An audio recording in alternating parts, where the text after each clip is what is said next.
Hello humans, welcome to my world of stuff. My name is...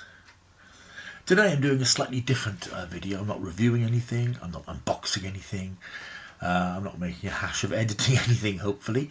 What I want to do today is have a little chat with you about something which is quite close to my heart, and I think quite close to the heart of a lot of YouTubers, as I've discovered over the last few months during lockdown, just cruising through YouTube and seeing what people are doing. I'm talking about physical media, and I mean, of course, DVDs, Blu Rays, CDs, I suppose, to an extent. Your collections. Do you collect DVDs, Blu Rays, 4K discs? Do you collect physical media? Because we're living in an era and an age where streaming and downloads are the norm, and that streaming culture and download culture is where people find their entertainment these days. I think that the concept of ownership and actually owning physically a product seems to be something of a bygone generation. My generation, maybe your generation. I wanted to have a chat about it because there was a news item last weekend that's been discussed on YouTube by various YouTubers about Warner Entertainment, who are, it was reported, going to be ditching the physical media release of their films in 2022. Although there are some releases planned for next year, the story is that they won't be releasing new films on physical media, only on stream, because they want to concentrate on their deals with the likes of HBO Max and HBO Box Office, where I believe that I don't know the intricacies and the ins and outs of the films and the deals, because it's difficult to keep up these days with where films are going. Some appear on cinemas, some appear at cinemas at the same time as online, some just appear online. So it's quite complicated to keep up with the way that films reach the consumer, us, the audience. And I think that it was just said that Warner's were more concerned with making a profit from streaming and downloading rather than the hassle of physical media. And I understand that these are businesses we're talking about and they want to make money, but I do worry that it's at the cost of losing what we as physical media fans love, which is collecting things and owning things and displaying them and proudly having a collection of things. Now, this report has been not exactly debunked, but the sting has been taken it slightly by other commentators who come along and say, well, that's not the case. They're still going to be releasing films on physical media, but they'll be hanging back on releasing anniversary editions and celebratory editions and a lot of archive material. So I think that's where they seem to be pulling back. But I think as far as new films and new products are concerned, we will still see physical releases, certainly for the next few years. But that does beg the wider question of where we're going sort of beyond that and into the next generation of collectors, if there is one. And I mention it because I've noticed in recent months that the outlets for physical media have reduced somewhat alarmingly. And I go back to basically most people these days pick up a DVD or a Blu-ray or CD, and it's been that way for 20 years maybe, from the supermarket, from Sainsburys, Asda, Tesco's. That's where people go browsing, looking for new releases, doing their shopping. They might take a look at a new release and pick something up, and that's the way it seems to have been. But it does seem that the supermarkets in the UK certainly are moving away from that, and from what I've seen on other YouTube videos overseas, that seems to be happening a little bit in America as well. Just to put a bit of context about the history of physical media and my relationship with it, if you like. I've always been a fan of owning things. Back when I was a kid, I had lots of toys and lots of comics and books and things, but as a kid you don't appreciate the value of them. I wish I did appreciate the value of lots of the comics and things I had when I was a kid, because they're worth a lot of money these days. But of course, when you're a kid, you own these things, you read them, rip them up, and they're gone. But I think certainly my relationship with owning these things and being able to own things sort of started in the late 70s, when the domestic home video recorder became a thing. And I know I had my first video recorder. I think I went halves in it with my brother back in 1979. It was one of those big top-loading things with big chunky buttons and a timer that you could never operate. And it's hard for people to sort of put yourself back in that frame of mind and how it felt back in the 70s, because back in those days, if you wanted to see a film, you went to see it in the cinema, or you watched a film on television. If you wanted to watch a TV programme, you watched it or you missed it. It wasn't like today. This is all pre BBC iPlayer, pre-Amazon, pre-Netflix, pre all these streaming services, that hundreds and hundreds of streaming services out there. If you missed a TV show, you missed a film, you missed it, and you had to wait for it to come round again, whether something was repeated on the TV or whether a film was re-released.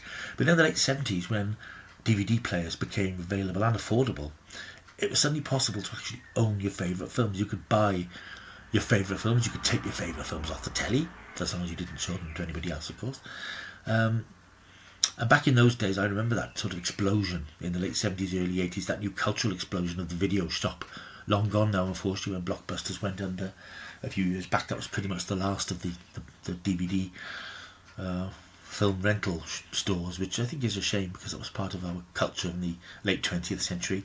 But I remember that video shops suddenly started appearing, and film companies suddenly realised that the home video market was a thing, and they could release titles, old titles, new titles, and rent them out to the public who'd watch them at home. And I remember the early video stores, because videotapes themselves were quite expensive. They were about 60, 70 quid. You had to pay sort of a fee, which was like a fee that was held, a bit like if you rent a flat or something. I can't think what they call it now, but it was basically reserved. So if your tape was damaged or you lost it or something, they would retain that fee for a replacement.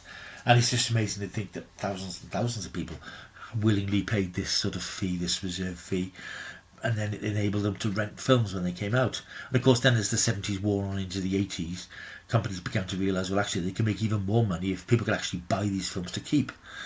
And before, it was probably mid to late 80s when the sell-through video market properly established itself, when you could buy a tape of a film or a concert or some old TV shows. I know there was a company called Channel 5 who appeared in about 84, 85, I think, who started releasing the old compilations of Jerry Anderson shows that had been released years earlier, and then they began to release things episodically, and the idea of building up a proper collection appeared when these things were available in shops, pocket money prices. And I think it was probably Woolworths. Remember Woolworths, another one that's gone to the wall? They sort of led the charge in terms of stocking this sort of thing. It was a new era in entertainment, and it was fantastic times. It was great to be able to collect these things, and I, as a collector, had hundreds, probably thousands of videotapes. I would buy these things, and I would often wait for the HMV sales when they'd have 3 for 20 quid of releases that had come out 3 or 4 months before. And I amassed a massive collection of these things, and probably didn't watch a great deal of them.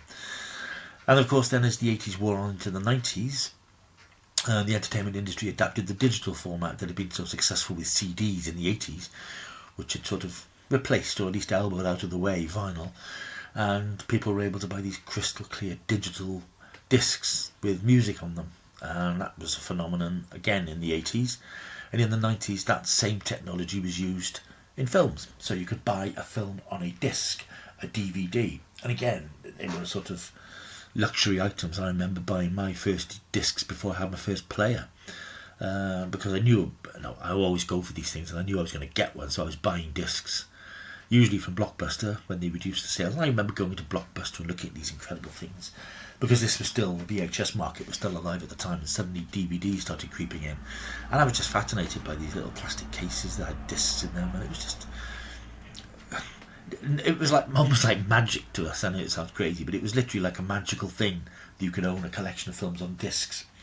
And again, just making it a bit personal, I remember buying my first DVD player, which was a Wharfdale, if anybody remembers the old Wharfdale players, which I bought from Tesco, and I remember it was £179.99. And I remember sort of whacking it on my credit card in Tesco's and setting it up and playing my DVD of Blade, which is the first DVD I had. I think most people's first DVDs were either Blade or The Matrix, which of course looked brilliant on DVD. And of course, again, I amassed a massive collection of DVDs over the years, hundreds and hundreds, thousands of these damn things. And I still have a huge collection of physical media.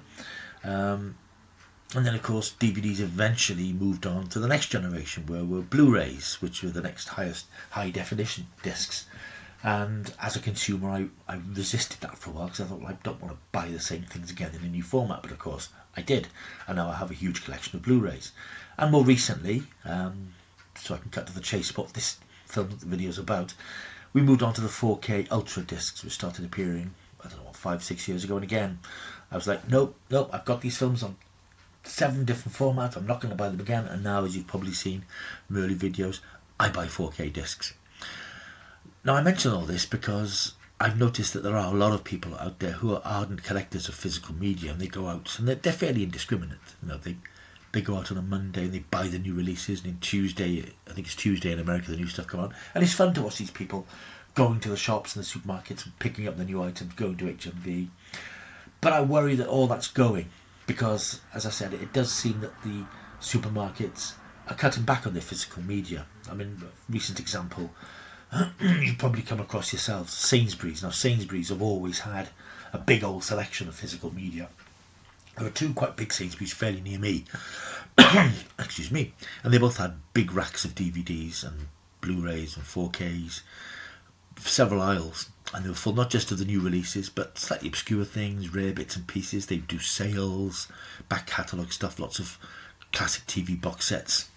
But over the last few months I've noticed that though both of those two big Sainsburys have removed all their physical media apart from books. They still have a small selection of books, but the physical media is all gone, and that's been replaced by new Argos installations, sort of Argos franchise stores, which obviously take up the space where the physical media stuff used to be. Now, I understand from a business point of view, if you've got a proportion of your floor space that's not really shifting much stuff, and if people aren't buying much physical media, then if an option comes along to make better use of that space that's going to generate you more income, I don't blame these stores for going along with it, but I think it sets a precedent which I fear that the other supermarkets are following and will follow completely. Now, I look at the other supermarkets in the UK, Tesco and Asda.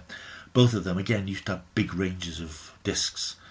You know, at the beginning of the DVD and Blu Ray revolution, you would have aisles and aisles of these things, but those aisles have shrunk alarmingly. I was in an Asda today, and an Asda that's a couple of years ago I remember going into, and there was a big sort of square area at the back of the shop that had aisles and aisles of discs, new releases, classics, box sets, lots of stuff. But now that's half a shelf with some Disney releases, some new releases, some discounted recent releases, and then the supermarkets still seem to have these straight to DVD horror and science fiction rip-off things for £4 or £5. And that's all they stock now. And it's the same with Tesco. They're very much the same. They used to have a huge media section which has just shrunk down. And I understand that this is because of the rise of downloading and streaming, and I understand that to a lot of collectors these days, well, not even collectors, consumers, there's no currency in ownership. They want to have these things available, which is why you have services like Spotify so popular. People don't want to go out and buy a CD, they don't want to go out and buy a single, but they'll just download tracks off an album or play tracks from an album. I suppose it's the march of time and the generational thing. I'm the generation that sort of appreciated the concept of ownership. You know, I've shown you the shelves and things I've got, but I've shown you in this video some of my physical media stuff.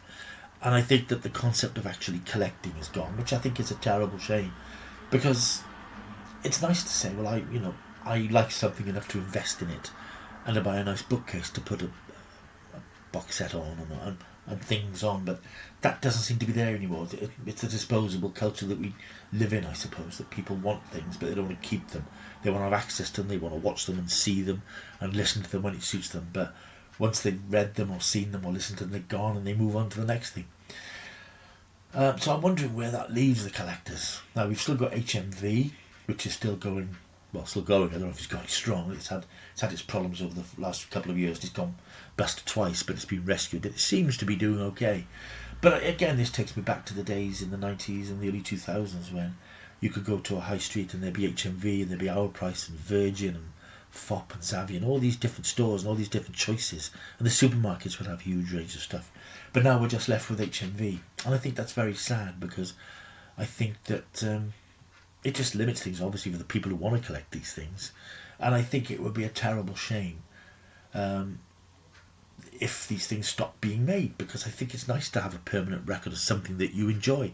Now, I'm not like the YouTube physical media crowd who will, and I bless them for it. I think it's wonderful that they go out excitedly with their lists and they snap up all these films. I do wonder how many of them they actually watch, because there are quite a lot of younger YouTuber collectors who are collecting very odd films that you wouldn't think that they would be really interested in, but I think they seem to like them because they've got a slipcase or a cover or something bossing on it or something, which is lovely, and it's nice to have a well-presented physical media product on your shelf.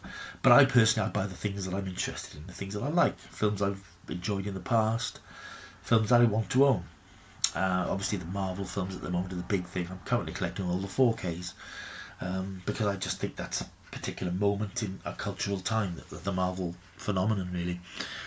So this has been a bit rambly, but I just wondered what you all feel about physical media, whether you're still invested in it, whether you moved over completely to streaming or downloading, what collections you have, if anything at all. Do you go out of your way to look for things? Do you pick up bargains? I mean, I do the charity shops and I do CEX. I do all these things that you see the YouTube people doing. I just fear for a time when that's not available anymore. It's all this, you pluck things down out of the ether to watch on your phone or whatever. It's just, I think it's a shame to see the physical media era clearly dying, I suppose. And I think my own personal opinion, I don't think it will completely die, but I think it will probably just become an underground thing, if you like, where I think online sellers will have access to physical media things, but the shops won't stock them because they can't shift them. So I think that probably for collectors, there will be a very, very narrow market, a very elite boutique market, if you like, of people who want to collect these things. And I think that's a shame, because as somebody who's, shopped all my life in these places, there's nothing like it's quite the thrill of going into a store that's got shelves with DVDs and Blu Rays and CDs on. And I still get a certain tingle going into HMV because I know they're very well stocked. I know they do some good deals now and again. You can pick up a bargain. And whether the lack of other outlets will force more people into HMV and maybe a saviour for them, I don't know. So just a parting message then. What's your own attitudes about physical media? Do you support physical media or have you abandoned it? Let me know in the comments below, as they say, what your view is, whether you think you're happy for physical media to go. Have you got a collection that you're stuck with that you might not be able to play one day? If you've got any views, just let me know. Have a chat and in the comments let me know what you think about just an issue which I've noticed over the past few months in supermarkets as these shelves shrink and the options become available. And I think with the options becoming more reduced, the consumer will have less choice. The consumer won't buy. Then the supermarkets will remove the ones they do have because they can sell more fish fingers in that space or something. So anyway, let me know what you think. I'm a passionate fan of physical media, and I would be sad to see it go. Do you think it's dying? Do you think it will survive? Do you think it will go underground? Let me know in their comments, and we'll get a bit of a dialogue going, because that would be nice.